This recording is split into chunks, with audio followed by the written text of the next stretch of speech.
Hey guys, today I want to talk to you about your workouts.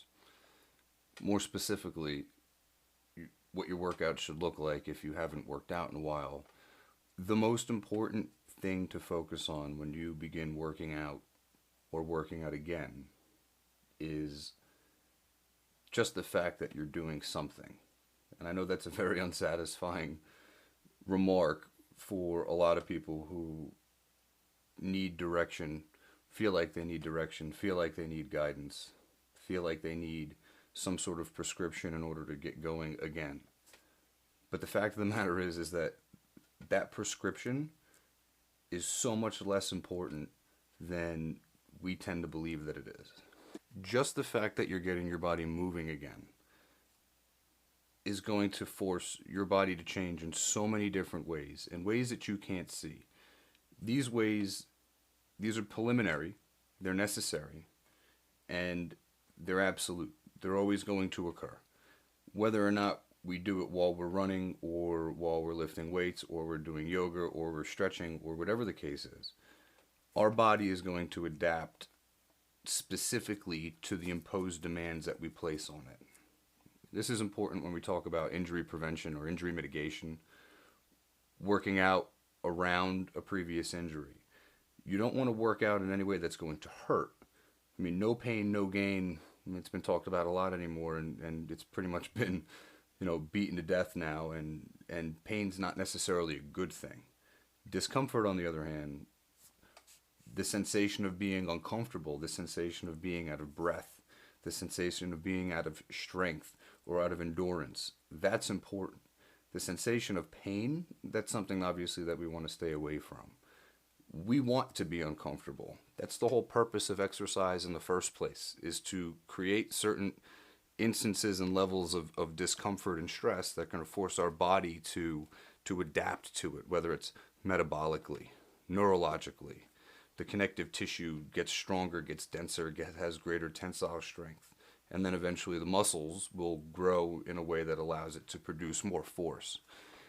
Those are all incidental to activity by itself. So, sure, if you want to do a strength program or you're looking to develop muscle and that's your primary goal, 4 sets of 4 different exercises of progressive load and decreasing reps, sure, that's going to work.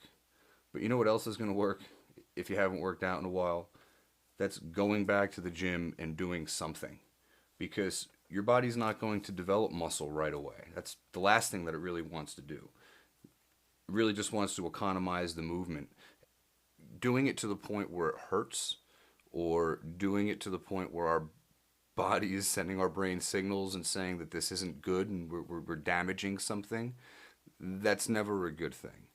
But if we're uncomfortable with what it is that we're doing and it's making us breathless, or it makes us feel weak, or it makes us feel like our endurance sucks, that's good, because the next time we do it, it's going to be easier.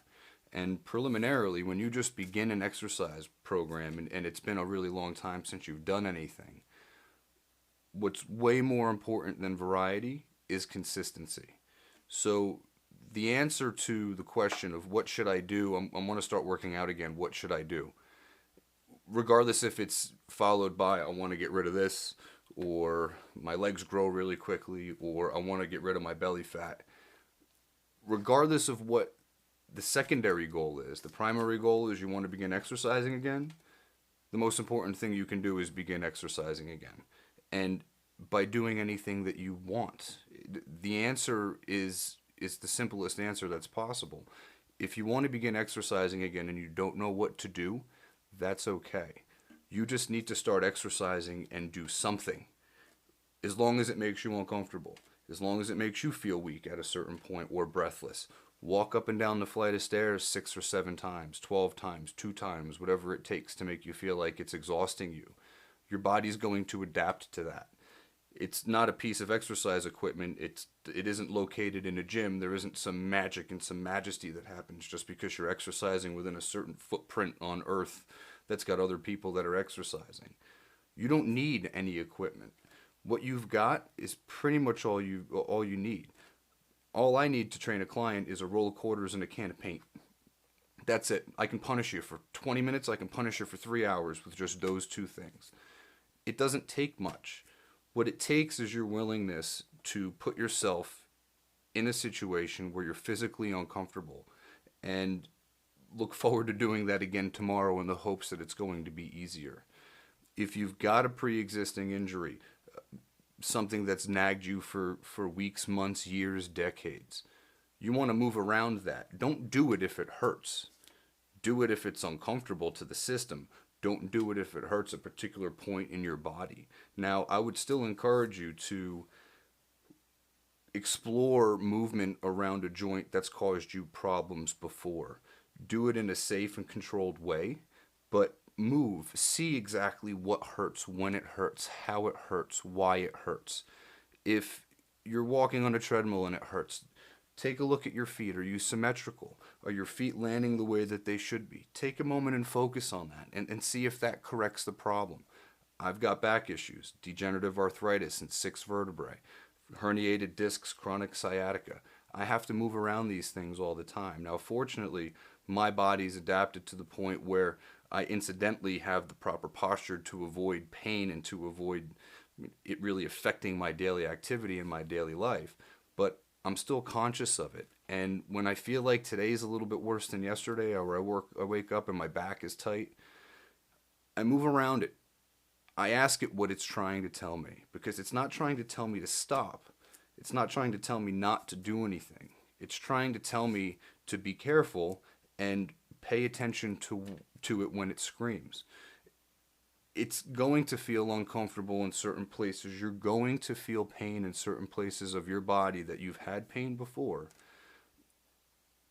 And if it's been a long time since you've experienced any kind of stress in that area, even if it was positive stress, your sensitivity to discomfort in that particular area is going to be elevated. So if your body's not used to experiencing discomfort, it's going to assume that this new movement, this new activity that you're doing, that it hasn't been familiar with in quite some time, is anomalous, and you really need to pay attention to it to avoid hurting it. Sensitivity is increased dramatically.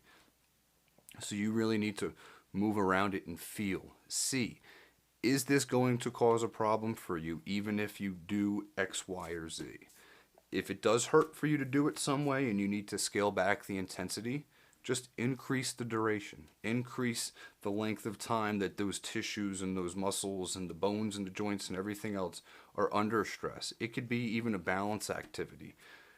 If you do balance properly and you hold a good tight core, a perfect posture, everything is locked in and secure where it needs to be, and you try balancing on one foot, I'll guarantee that it would be so challenging for a lot of people that you'll end up either becoming extremely fatigued and exhausted in the lower leg muscles, or your heart rate even might increase significantly. Because holding our bodies in the positions that they need to be in order to stay secure and locked in takes a significant amount of energy. Standing up on both feet in a relaxed posture, in a relaxed position with no tension anywhere, just sitting like a slouch, standing like a slouch, that over time becomes baked into what your body's postural awareness is, and that becomes comfortable. So expanding on that and sitting up with, shoulders are back, chest is up, spine is neutral, hips aren't flexed when you're standing, everything is situated correctly, takes a significant amount of energy if you're not used to it, and requires an awful lot of attention. So this postural awareness, this movement awareness is critical when it comes to moving around injuries and issues that we've had in the past. I've never worked with a client who's had an injury where it keeps them from doing what they really want to do. Eventually, they come to a realization that they're going to have to scale things back. What you think is square one right now is probably much more along than you think it is. You're not, where you think square one is right now is not square one. It's square 8, square 9, square 15. The number one issue that people face when it comes to challenges around working with an injury always come back to you're starting off from the wrong place. Start off slowly, explore it, take it out to dinner, buy it a drink, get to know it a little bit. But you really want to become familiar with that joint, with that movement, with that muscle, with that injury, and become intimately involved with it again. not as a slave to it, but as a partner to it. I'll work with you if you work with me. We need to become familiar with what it is that's bothering us. If I wasn't intimately familiar with the issues that I have in my back, I wouldn't be able to run the distances that I do. I wouldn't be able to do the exercises that I do. Hundreds of tire sledges using a 20-pound sledgehammer. That's something that would typically hurt somebody that's got the back issues and the neck issues that I have. Does it let me know that I'm approaching a particular threshold when I get too close and I do too much? Yes. Do I trust it to tell me when I'm approaching that threshold and I might be going too far? Absolutely. And does it trust me that my movements aren't going to change dramatically and it won't be any surprises between this repetition and the next repetition? It does. And that's the relationship that I've got with all of my injuries and all of my ails. That's the relationship that everybody needs to have when it comes to their injuries and it comes to their ails. If you're not familiar with it, you're going to say the wrong thing, do the wrong thing, move the wrong way, land the wrong way, do the wrong activity, and you're going to have to back up and reestablish that relationship. And much like relationships with people, it's you only get one chance to make a first impression. It takes a lot of time, a lot of effort, and a lot of face time in order for you to get past a poor first impression and onto some sort of impression that's going to lead to a mutual relationship going forward. The same is true when it comes to our body. So when we're starting off, or when we're at a place and we feel like we're stuck in our routine, it's because not necessarily that we're not sure of what to do next. We're just not sure of what our bodies will allow us to do next. And the truth is, our bodies allow us to do a whole lot more if we just open up the lines of communication and just become more intimately familiar with the things that it's saying, why it's saying those things, and when it's saying those things. So I want you to try working out. If you haven't worked out in a while, I just want you to get up and do something. Do something you like. Do something you enjoy. Do something that's going to make you sweat, that's going to make you breathe heavy, that's going to make your muscles feel tired.